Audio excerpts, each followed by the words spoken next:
There will now be a second alternative for disruptive students in an area school district. Today is Tuesday, January 21st, and this is 570 News on the Go, brought to you in part by NorthCentralPA.com. We're under a cold weather advisory through Wednesday. Today will be cloudy with a high in the mid-teens. A multi-vehicle crash closed a portion of Interstate 80 westbound Monday evening. The 10-mile stretch of the interstate in Center and Clinton counties was shut down for nearly 7 hours. The crash happened around 5 p.m. near mile marker 169 in Marion Township and involved 3 trucks. A fuel leak was also reported and Life Flight was called to the scene. Traffic was diverted onto Route 64 until the westbound lanes were reopened around midnight. The news item is reporting a car plunged down a 50-foot embankment before coming to rest on its side on an ice-covered stream.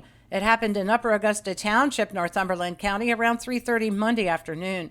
The vehicle went through a stop sign at an intersection and left the roadway. A passerby called 911 after noticing the vehicle. The female driver was reportedly honking the vehicle's horn and yelling for help. Emergency responders were called to a garage fire last night in Milton when firemen arrived on the scene at Front and North 5th Street. Fire was through the roof. The borough crew was called out to help with icy conditions, and at one point, propane tanks ignited. Volunteers from 5 fire departments in 2 counties responded. A man from the Bronx is accused of submitting a false address on his voter application form. 49-year-old Brian Brown allegedly submitted to Lycoming County a voter registration claiming he lived in an apartment in South Williamsport. However, when checking with the apartment manager, a detective learned there was no record of Brown living there and his name was not on the lease. The anticipated Wawa project is progressing in Clinton County's Bald Eagle Township. This week, the Board of Supervisors noted that the engineering company is applying for highway permits for their proposed location in Mill Hall along Hogan Boulevard. Meanwhile, the grand opening for the first Wawa in Lycoming County is Thursday at their new store on Maynard Street in Williamsport. Construction will soon get underway for a $1 million skate park in State College. Action Sports Park is slated to be built on 3 acres in the borough's High Point Park. The park's design includes areas for skateboarding, BMX, and roller skating.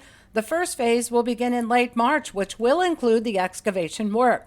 The second phase will be the actual construction, which is expected to be complete by late fall. The Keystone Central School District has entered into a contract with River Rock Academy Services. The secondary program for alternative education for disruptive youth will be for the remainder of the school year. Typically, a student that falls into the program must take part for a minimum of 45 days for such actions as weapons violations, violent or threatening behaviors. River Rock opened a facility in Williamsport last year, but has been in the alternative education field since 2005.